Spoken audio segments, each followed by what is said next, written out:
What is up, people? Megasonic here with another game review. Now, I know I've been gone for like a month since my Superman video, but I've been doing a lot of personal searching and I plan to give you guys an update really soon. But now, let's talk about Spider-Man. Is this the most Spider-Man game we ever seen in Spider-Man history? I don't know. Remember to like and subscribe and share this video with everyone you know and love. And let's break down why Spider-Man PS4 is probably the best Spider-Man game.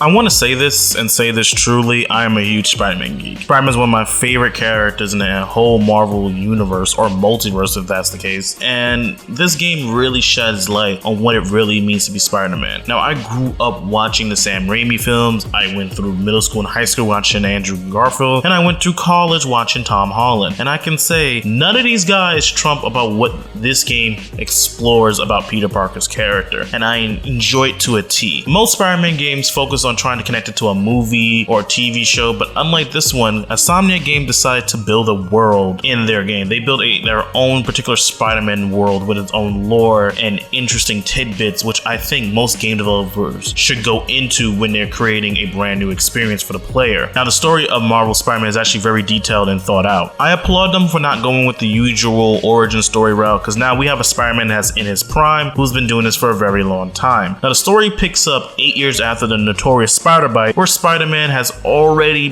figured out how to do the job. He already on top of everything, and this is the day he is going to stop the notorious Kingpin, who has been wreaking havoc all through New York for decades. So now this is the time, and he does catch him. However, there's a little problem. Kingpin has been holding back a lot of notorious people in the criminal underground. In come in the Demons, a new criminal organization run by Mr. Negative, a fairly recent Spider-Man villain who is actually really cool, and I love how the game point out the fact that he is the main villain until later on. As the story picks up, we get more characters such as Miles Morales, Mary Jane, Aunt May, as well as the Sinister Six to add to the roster, and it gets really detailed. As you explore more of the world in Spider-Man, you actually get to meet new characters and old characters. You probably heard people talk about how this game really makes you feel like Spider-Man, and it does, but it also really makes you understand Peter Parker's character, and this has to do with the great writing in this game. You understand why Peter Parker's broke, you understand why he is late half the time in the movies, you understand it because you get to feel it. You feel like you're reading an up-to-date comic book portrayal of Peter Parker now. The down-on-the-luck,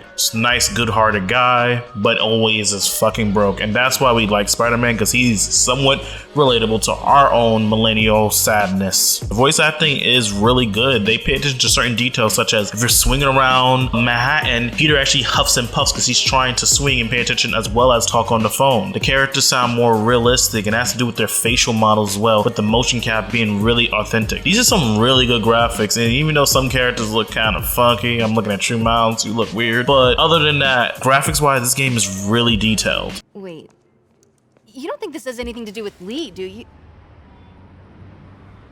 Sorry to cook and run. Did you just leave your clothes on the kitchen floor?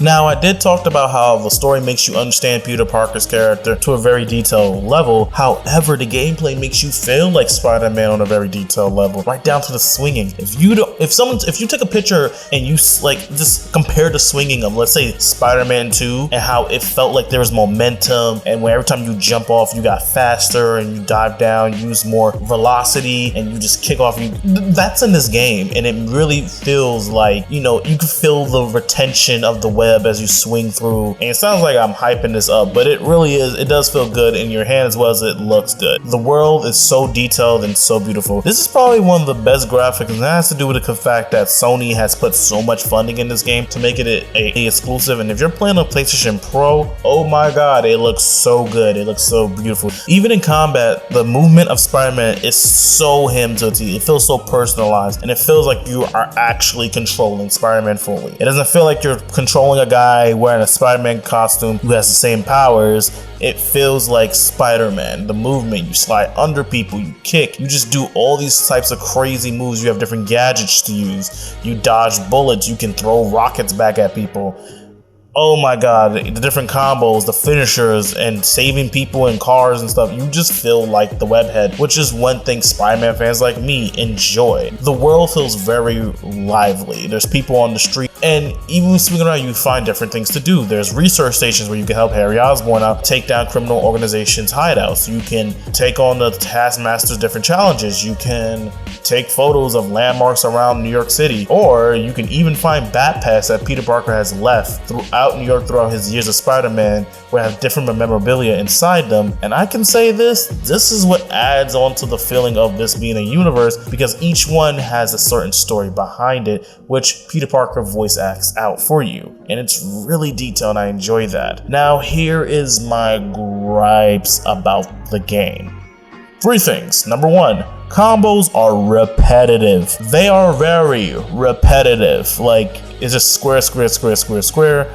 And, you know, I'm not too heavy, because obviously you look at the skill tree, it's not that detailed. It's just like 3 categories. But I wish, like, if you're going to make us feel more like Spider-Man, how about you focus on giving us more techniques rather than the usual square, square, square, square, square. I'm just saying, doing the same combo kind of gets repetitive at times, as well as also that the enemy AI is really dumb. And lastly, but least, my only gripe about the gameplay. I don't know if this has to do with the fact that I have a basic PS4 or the fact that this is still day 1, but Spider-Man, stop with the crashing.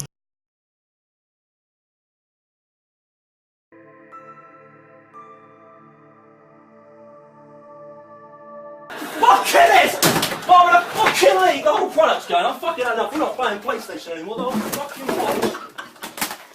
You need to fix this, because this game runs so smooth, but at times I've experienced freezing, chugging, and literally the game crashing on me about 3 or 4 times in my whole playthrough.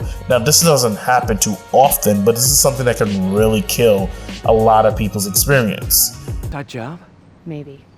We'll figure it out later. Right now, we need to get the towers back online. Fast. And you called me? Aw, that's sweet. I called someone I could trust. Plus, the signals are scrambled and we have no idea how to fix it. Ooh. I love a challenge. You break it, you buy it.